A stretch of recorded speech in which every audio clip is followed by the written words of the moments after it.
হরে কৃষ্ণ। আজ 5ই জ্যৈষ্ঠ 1431 ও 19শে মে 2024 রবিবার, একাদশী মোহিনী। এই মোহিনী একাদশীর দিন আমি শ্রীমদ্ ভাগবতম পাঠ করছি। আজ আমি পাঠ করছি শ্রীমদ্ ভাগবতমের 2য় স্কন্ধ 9ম অধ্যায়, ভগবানের বাণীর বর্ণনার মাধ্যমে উত্তরের একটিমাত্র শ্লোক 33। অডিওর শুরুতে আমার সকল ভক্তিমতী মা ও ভক্তবৃন্দের কাছে বিনীত প্রার্থনা, আপনারা আমার এই ইউটিউব চ্যানেল ভাগবত পাঠের হরে কৃষ্ণ ভাগবত পাঠের ইউটিউব চ্যানেল জীবনের পূর্ণতাকে অনেক অনেক সাপোর্ট দিন, যাতে চ্যানেলটি অনেক দূর এগিয়ে যেতে পারে। আমার ভাগবতম পাঠ করা যাতে অনেকের কাছে পৌঁছে যায়, তার জন্য আপনারা কৃপাপূর্বক চ্যানেলটিকে সাবস্ক্রাইব করে আমাকে আশীর্বাদ করুন।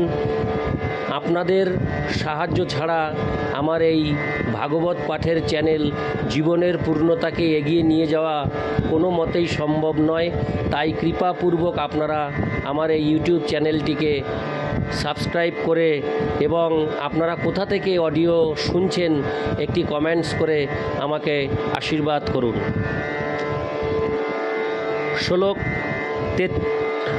33। नारायण हे नारायण भव भयो हरणम नारायण। श्लोक 33।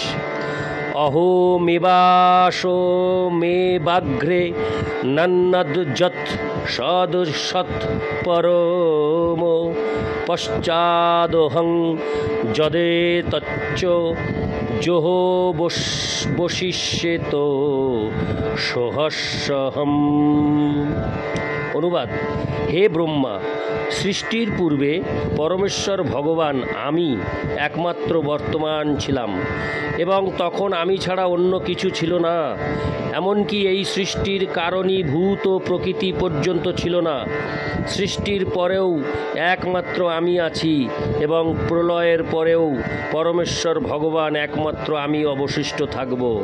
তাৎপর্য: এখানে আমাদের অত্যন্ত সাবধানতার সঙ্গে লক্ষ্য করতে হবে যে পরমেশ্বর ভগবান অত্যন্ত দৃঢ়তা সহকারে বলেছেন যে তিনি কেবল পরমেশ্বর ভগবান সৃষ্টির পূর্বে ছিলেন, তিনি কেবল সমগ্র সৃষ্টিকে পালন করেন এবং প্রলয়ের পর একমাত্র তিনি অবশিষ্ট থাকেন। ব্রহ্মাও পরমেশ্বর ভগবানের সৃষ্টি। নির্বিশেষবাদীরা অদ্বৈতবাদ সিদ্ধান্ত উপস্থাপন করে বলে যে অহম পরম সত্য থেকে উদ্ভূত হওয়ার ফলে ব্রহ্মাও সেই একই অহম তত্ত্ব এবং সেই সূত্রে পরমেশ্বর ভগবানের সঙ্গে ব্রহ্মার কোনো পার্থক্য নেই। এবং এই শ্লোকের বর্ণনা অনুসারে অহম তত্ত্ব ছাড়া আর কিছু নেই।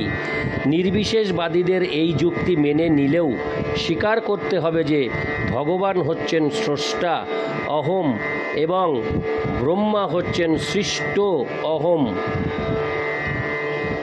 একজন হচ্ছেন স্রষ্টা আর একজন হচ্ছে সৃষ্ট। স্রষ্টার থেকেই সৃষ্টি হয়, তাই সৃষ্ট। ব্রহ্মা হচ্ছেন সৃষ্ট। অতএব এই দুই অহমের মধ্যে পার্থক্য রয়েছে, যেমন মুখ্য অহম এবং গৌণ অহম। অতএব নির্বিশেষবাদীদের যুক্তি মানলেও দুটি অহম স্বীকার করতেই হয়। কিন্তু এখানে আমাদের সাবধানতা সহকারে লক্ষ্য করতে হবে যে বৈদিক শাস্ত্রে কঠোপনিষদে গুণ অনুসারে এই দুটি অহম স্বীকার করা হয়েছে। কঠোপনিষদে বলা হয়েছে নিত্য নিত্যানাং চেতনানাম एको বহুনাং যো বিদধাতি কামান। স্রষ্টা আমি এবং সৃষ্ট আমি, এই দুটি আমিকেই বেদে গুণগতভাবে এক বলে স্বীকার করা হয়েছে। কেননা উভয়ই নিত্য এবং চেতন, কিন্তু তার একটি আমি হচ্ছে স্রষ্টা আমি এবং তা এক বচন, এবং সৃষ্ট আমি বহু বচন। কেননা ব্রহ্মার মতো এবং ব্রহ্মার সৃষ্ট বহু আমি রয়েছে। এটি একটি সরল তত্ত্ব, সরল হরে কৃষ্ণ সরল সত্য। পিতা পুত্র উৎপাদন করেন এবং পুত্রও অন্য বহু পুত্র উৎপাদন করে, এবং তারা সকলেই মানুষ রূপে এক হলেও পুত্র এবং পৌত্ররা পিতা থেকে ভিন্ন। পুত্র এবং পৌত্ররা কখনো পিতার স্থান অধিকার করতে পারে না। পিতা পুত্র এবং পৌত্র যুগপৎ ভিন্ন এবং অভিন্ন, মানুষ রূপে তারা সকলেই এক, কিন্তু ব্যক্তিগত সম্পর্কের ভিত্তিতে তারা পরস্পর থেকে ভিন্ন। তাই বৈদিক শাস্ত্রে স্রষ্টা এবং সৃষ্ট বা আশ্রয় আমি এবং আশ্রিত আমি, এই দুটির মধ্যে পার্থক্য নিরূপণ করে বর্ণনা করা হয়েছে। আশ্রয় আমি আশ্রিত আমিকে পোষণ করে, অর্থাৎ আশ্রয় আমি ভগবান শ্রীকৃষ্ণ, আশ্রিত আমি আর সমস্ত জনসাধারণকে, সৃষ্ট জীবকে পোষণ করে, এবং তার ফলে এই দুই আমি সত্তার মধ্যে বিরাট পার্থক্য রয়েছে। এই শ্লোকের আরেকটি বৈশিষ্ট্য হচ্ছে ভগবান এবং ব্রহ্মা উভয়েরই ব্যক্তিত্ব অস্বীকার করা যায় না। অতএব চরমে আশ্রয় তত্ত্ব এবং আশ্রিত তত্ত্ব উভয়ই ব্যক্তি, এই সিদ্ধান্ত নির্বিশেষবাদীদের সিদ্ধান্ত। চরমে সব কিছুই নিরাকার, এই মতবাদকে খণ্ডন করে। অল্পজ্ঞ নির্বিশেষবাদীদের সিদ্ধান্ত এইভাবে খণ্ডিত হয়েছে যে আশ্রয় তত্ত্ব আমি হচ্ছে পরম সত্য এবং তিনি একজন সবিশেষ ব্যক্তি। আশ্রিত তত্ত্ব আমি ব্রহ্মাও একজন ব্যক্তি, কিন্তু তিনি পরম পুরুষ নন। নিজেকে চিন্ময় সত্তা রূপে উপলব্ধি করার জন্য আমি চিন্ময় তত্ত্ব বা আমি ব্রহ্ম উপযোগী হতে পারে, কিন্তু আশ্রয় তত্ত্ব এবং আশ্রিত তত্ত্বের মধ্যে সর্বদাই পার্থক্য রয়েছে, যা নির্বিশেষবাদীরা না বুঝতে পারলেও এই শ্লোকে স্পষ্টভাবে ইঙ্গিত করা হয়েছে। ব্রহ্মা এখানে মুখোমুখি তার পরমাশ্রয় ভগবানকে দর্শন করছেন, যিনি জড় সৃষ্টির বিনাশের পরেও তার নিত্য চিন্ময় রূপে বিরাজ করেন। ব্রহ্মা ভগবানের যে রূপ দর্শন করেছেন তা ব্রহ্মার সৃষ্টির পূর্বেও বিরাজমান ছিলেন, এবং সমস্ত উপাদান এবং প্রকাশ সেই ভগবানেরই শক্তির বিস্তার। ভগবানের সেই শক্তির প্রদর্শন যখন শেষ হয়ে যায়, তখন যে অবশিষ্ট থাকে তাও সেই পরমেশ্বর ভগবান। অতএব সৃষ্টি, পালন এবং প্রলয়ের সর্ব অবস্থাতেই ভগবানের রূপ বর্তমান থাকে। বাসুদেব বা ইদমগ্র আসিন্ন ব্রহ্মা ন চ শঙ্কর एको নারায়ণ আসিন্ন ব্রহ্মা নেশানো ইত্যাদি বৈদিক মন্ত্রে এই সত্য প্রতিপন্ন হয়েছে। সৃষ্টির পূর্বে বাসুদেব ব্যতীত কেউ ছিলেন না, ব্রহ্মা ছিলেন না, শঙ্কর ছিলেন না, কেবল নারায়ণ ছিলেন এবং অন্য কেউ ছিলেন না, এমনকি ব্রহ্মা এবং ঈশানও নন। শ্রীপাদ শঙ্করাচার্যও তার শ্রীমদ্ ভগবদ্ গীতার টিকায় প্রতিপন্ন করেছেন যে নারায়ণ বা পরমেশ্বর ভগবান সমস্ত জড় সৃষ্টির অতীত, কিন্তু সমগ্র সৃষ্টি অব্যক্ত থেকে উদ্ভূত।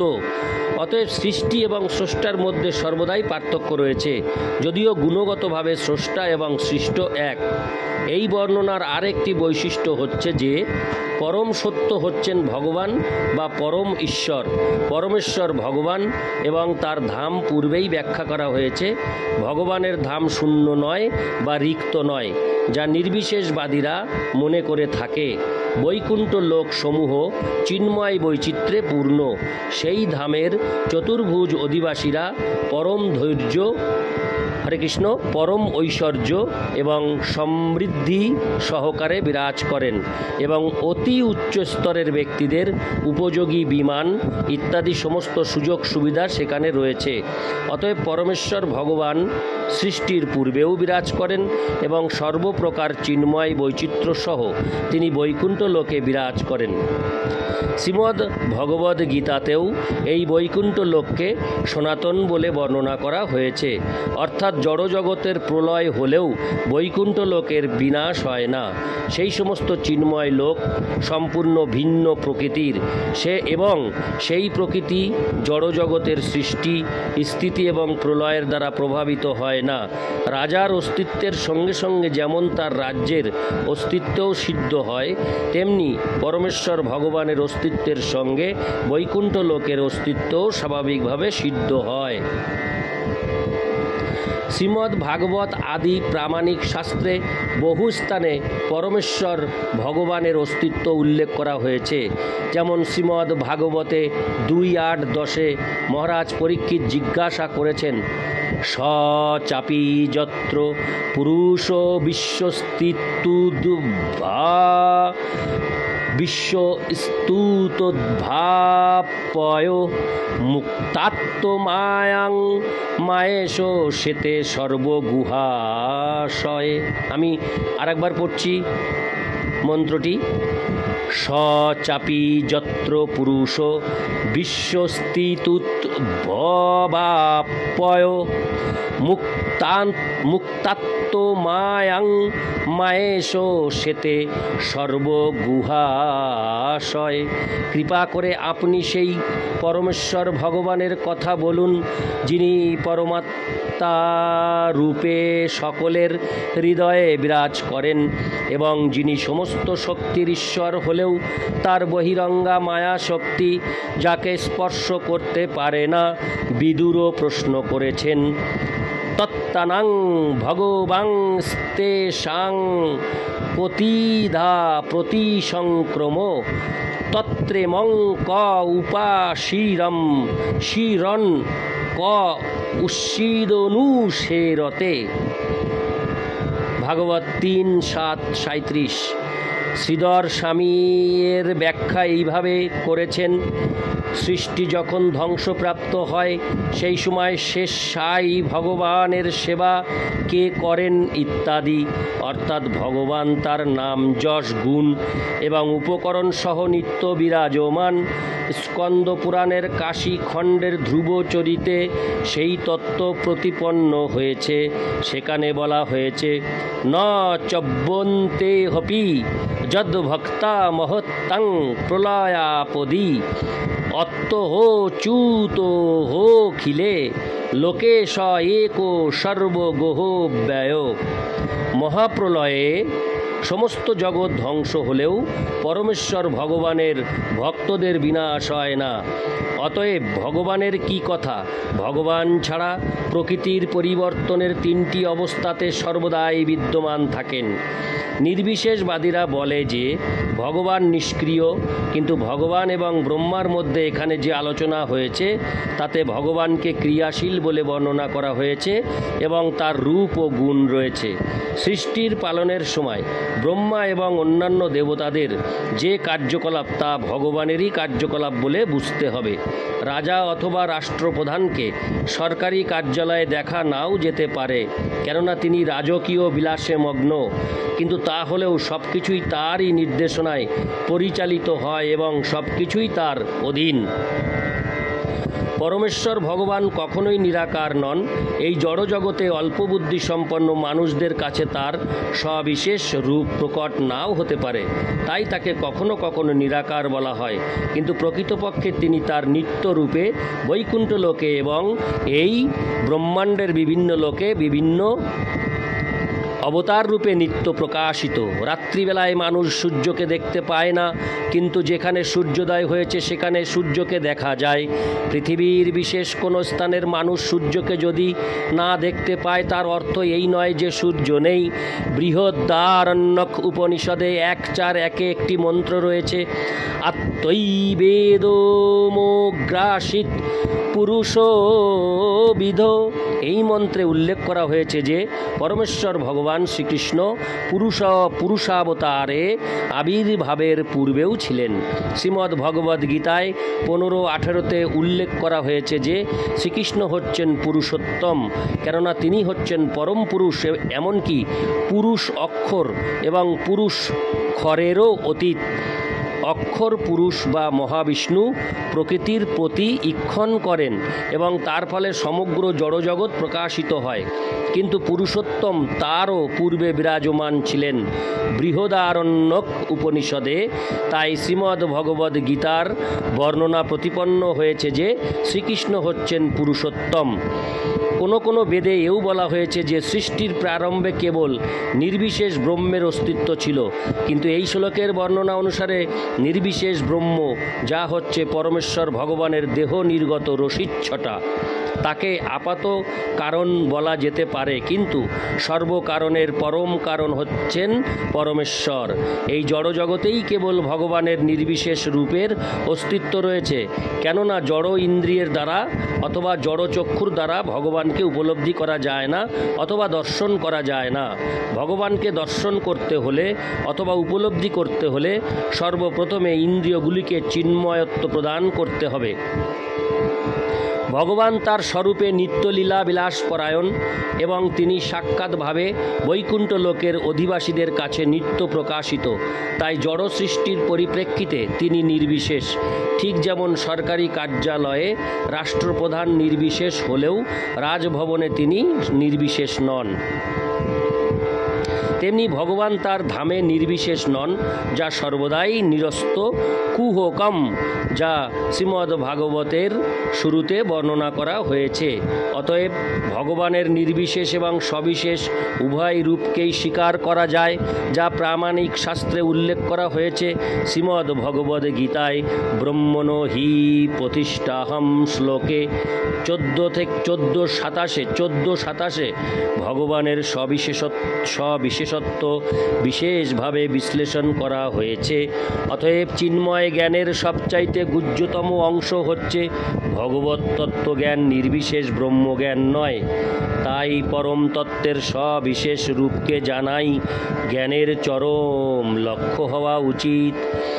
নির্বিশেষ রূপ নয়, পরম তত্ত্বের সর্বব্যাপকতা উপলব্ধি করার ব্যাপারে ঘটের ভেতরের আকাশ এবং ঘটের বাইরের আকাশের দৃষ্টান্ত উপযুক্ত হতে পারে, কিন্তু তার অর্থ এই নয় যে ভগবানের বিভিন্ন অংশ তাদের ভ্রান্ত দাবির প্রভাবে পরমেশ্বর ভগবান হয়ে যেতে পারে। এটি হচ্ছে মায়ার চরম ফাঁস। দৈবী মায়ার শেষ ফাঁদ হচ্ছে ভগবানের আমিত্বে একাকার হয়ে যাওয়ার বাসনা। ভগবানের নির্বিশেষ অস্তিত্বেও যা জড় সৃষ্টিতে প্রকাশিত, সকলের কর্তব্য হচ্ছে ভগবানের সবিশেষ উপলব্ধির প্রচেষ্টা করা, এবং সেটি হচ্ছে পশ্চাদহং যদেতচ্চ যোহো বশিষ্যেত সহস্যহম। এর অর্থ, নারদকে উপদেশ দেওয়ার সময় ব্রহ্মাজিও সেই সত্যকে স্বীকার করেছেন। তিনি বলেছেন, সোহয়ং তেহ বিহিতস্তাৎ ভগবান বিশ্বভাবন। ভাগবত 2:7-50 এই শ্লোকটি রয়েছে। পরমেশ্বর ভগবান শ্রীহরি ব্যতীত সর্বকারণের আর কোনো কারণ নেই। তাই এই শ্লোকে অহমেব শব্দটি কখনোই পরমেশ্বর ভগবান ব্যতীত অন্য কিছুর ইঙ্গিত করে না, এবং তাই সকলের কর্তব্য হচ্ছে ব্রহ্ম সম্প্রদায়ের পন্থা অনুসরণ করা, অর্থাৎ ব্রহ্মা থেকে নারদ, নারদ থেকে ব্যাস আদি গুরু শিষ্য পরম্পরার ধারা অনুসরণ করা এবং পরমেশ্বর ভগবান শ্রীহরি বা শ্রীকৃষ্ণকে উপলব্ধি করার প্রচেষ্টা প্রচেষ্টাকে জীবনের সর্বশ্রেষ্ঠ কর্তব্য বলে স্থির করা। শুদ্ধ ভক্তের প্রতি ভগবানের এই অতি গোপনীয় উপদেশ ভগবান অর্জুনকেও দিয়েছিলেন এবং সৃষ্টির আদিতে ব্রহ্মাকেও দিয়েছেন। ব্রহ্মা, বিষ্ণু, মহেশ্বর, ইন্দ্র, চন্দ্র, বরুণ আদি দেবতারা নিঃসন্দেহে বিভিন্ন কার্য সম্পাদনের জন্য ভগবানের বিভিন্ন রূপ। সৃষ্টির বিভিন্ন উপাদান এবং বিভিন্ন শক্তি ভগবানের বিভিন্ন প্রকাশ হলেও তাদের মূল উৎস হচ্ছেন পরমেশ্বর ভগবান শ্রীকৃষ্ণ। সকলেরই কর্তব্য হচ্ছে শাখা প্রশাখার দ্বারা বিভ্রান্ত না হয়ে বৃক্ষের মূলের প্রতি আসক্ত হওয়া। এই শ্লোকে সেই উপদেশই দেওয়া হয়েছে। ইতি শ্লোক 33। नारायण हे नारायण भव भयो हरणम।